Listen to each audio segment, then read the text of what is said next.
we have Josh Goldberg, who's going to be talking to us about what a linter is. He's an independent, full-time open source developer and works on projects in the TypeScript ecosystem, most notably Typescript-eslint, the tooling that enables ESLint and Prettier to run on TypeScript code.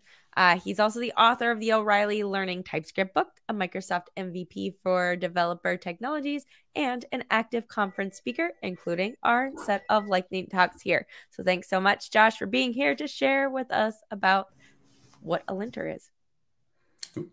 Thank you very much. Thanks for having me. Just checking, can y'all hear me? And I'm trying to present. There it is. Yay, cool. Hey, everyone. Thanks for having me. I want to talk to you today about everyone's least favorite developer tool, the linter. What is it? Why do we use it? And what is it not? Boop. So first about me, as Becca did a great job of saying, I work in open source full time and I work around these things. TypeScript-eslint is neither TypeScript nor ESLint. It is the tooling that lets you run ESLint and Prettier on TypeScript. So hit me up if that's of interest to you. Moving on, 3 sections we're going to cover today. What is a linter? What is a formatter, since those two get confused a lot? And for the love of all that is good, please stop using ESLint for formatting, please. AKA, why so squiggly? Static analysis is the umbrella term for tools that run on your source code without running the code itself. It's in comparison to dynamic analysis, things like unit tests, end-to-end tests that actually run your code and then assert that things are good.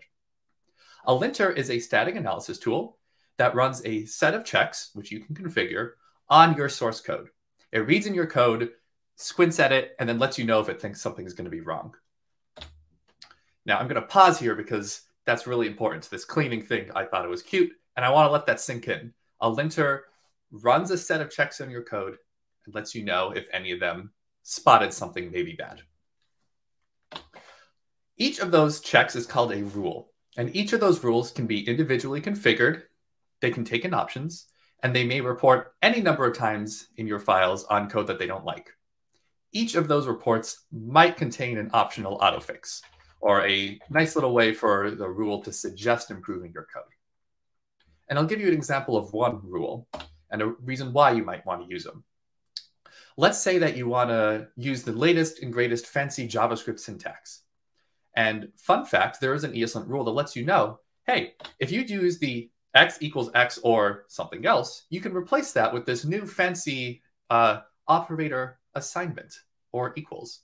So the rule would give you a little red squiggly in your error, in your editor, and it would suggest fixing the code to this, which is very nice. And then all your coworkers will think you're smart, and it's great. So you want to use lint rules, not just because they improve your code and not just because they teach you syntax, but because, like Frank Reynolds, you just want to be pure. Lint rules also can catch lots of bugs and stylistic inconsistencies and best practice violations. So definitely wait till the end of this talk to get some links to rule documentation. Section 2. What is a formatter? A formatter is a tool that reads in your source code, ignores your formatting almost completely, and rewrites your code according to its formatting preferences. And I'll give you an example of this one too. Let's say that you had some sort of weirdly formatted thing, like friend, new line, or equals, couple of spaces, me. A formatter would read this into a standard representation called an abstract syntax tree. More on that later. In here, we don't have to squint too much at it. It's an object describing it as an assignment expression where the left is the identifier friend, the operators or equals, the right is the literal quote me. Then the formatter would print this out in its own preference for formatting, friend or equals me. Note the nice standardized spacing and the insertion of a semicolon. Covering that AST thing again, an AST or abstract syntax tree, it's the format that static analysis tools read your source code into. So both ESLint and other linters and Prettier and other formatters represent your code in something that looks like this. It's called a tree because you have the root, which then forks out into its children, each of which may have their children. And as you climb the tree, much like this cute little panda, you learn more and get to the good stuff. Okay, last section. Stop using ESLint for formatting. Please, for the love of all that is good. A linter is not a good formatter.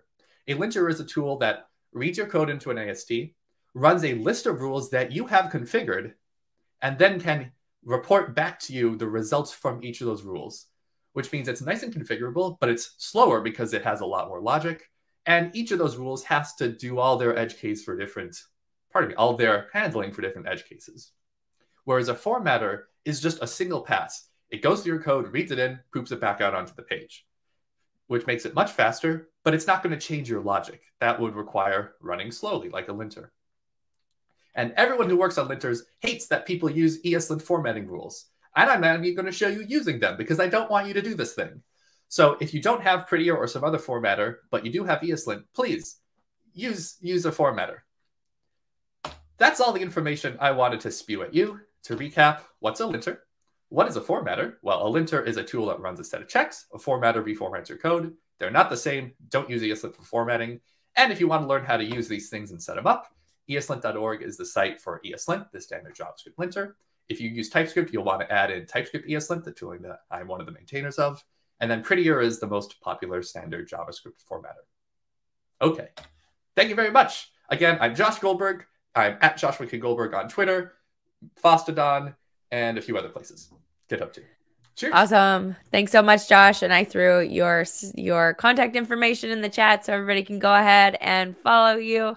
That was a really great, quick walkthrough of all of that stuff, but I know it's pretty impactful, especially because we got some stuff in the chat that acknowledges all of the stuff that we've learned. So thank you so much for sharing that.